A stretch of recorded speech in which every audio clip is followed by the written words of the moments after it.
거룩한 구원, 범죄하지 않는 삶. 사람이 거듭나기 전에는 죄와 친구였으나 거듭나게 되면 죄와 원수가 된다. 죄가 얼마나 주님의 거룩한 본성에 위배되며 주님의 진노를 불러일으키는 것인가를 참으로 깨닫고 회개한 사람은 모든 힘을 다하여 죄와 싸우고자 한다. 성령 받은 증거 중 하나는 의를 행하고 고범죄를 짓지 않는 사람이 되는 것이다. 성경에서 다음과 같이 말씀하신다.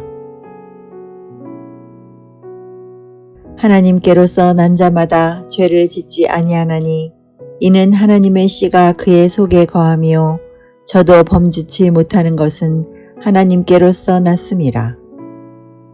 하나님께로서 난 자마다 범죄치 아니하는 줄을 우리가 아노라.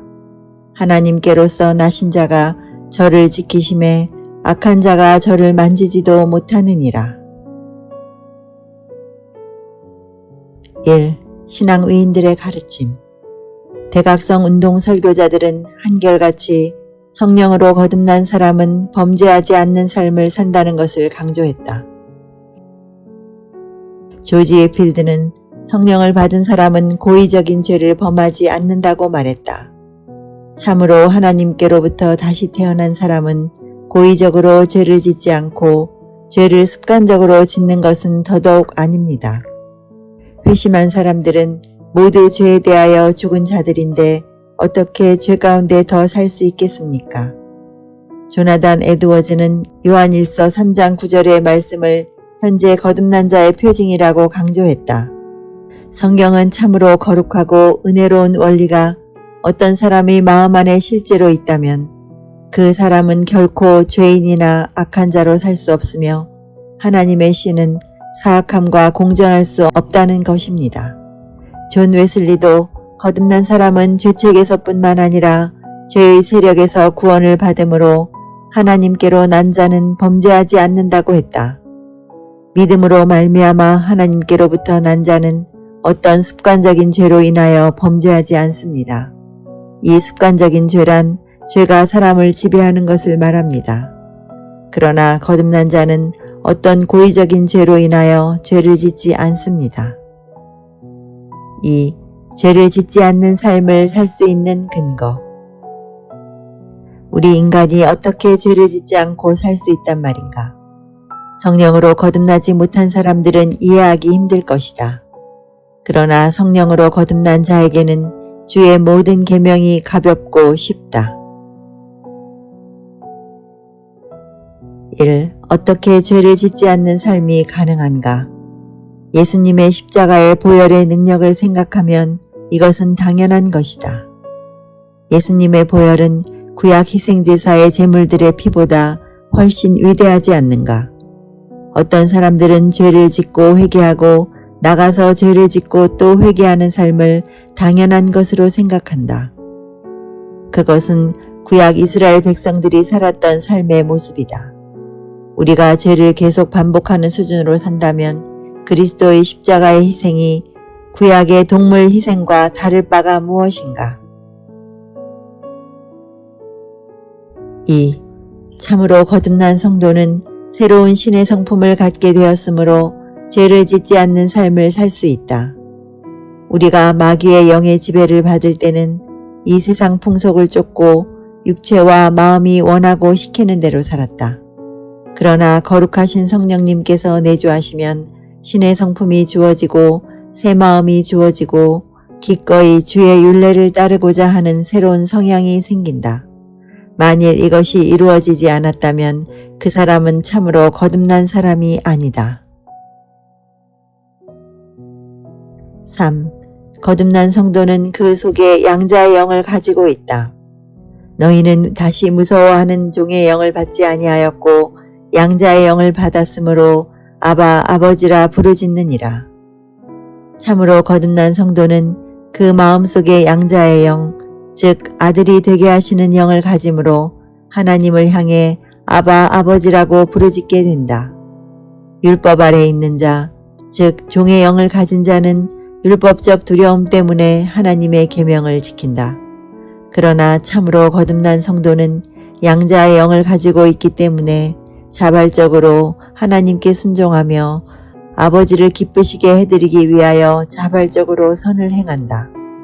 이것이 우리가 성령 안에서 갖는 자유이다.